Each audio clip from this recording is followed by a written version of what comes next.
अल्लाह आसमानों और जमीन का नूर है। उसके नूर की मिसाल ऐसी है कि गोया एक ताक है जिसमें एक चराग है और चराग एक किंदील में है और किंदील ऐसी साफ शफाफ है कि गोया मोती का सा चमकता हुआ तारा है।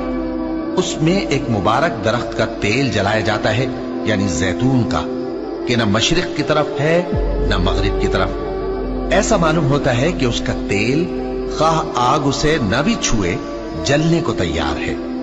बड़ी रोशनी पर रोशनी हो रही है।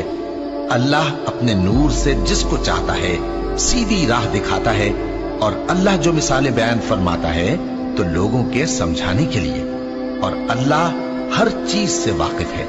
वो किंदील उन घरों में है जिनके बारे में अल्लाह ने इरशाद फरमाया है कि बुलंद किए जाएं और वहां अल्लाह के नाम का जिक्र किया जाए और उनमें सुबह शाम उसकी तस्बीह करते हैं।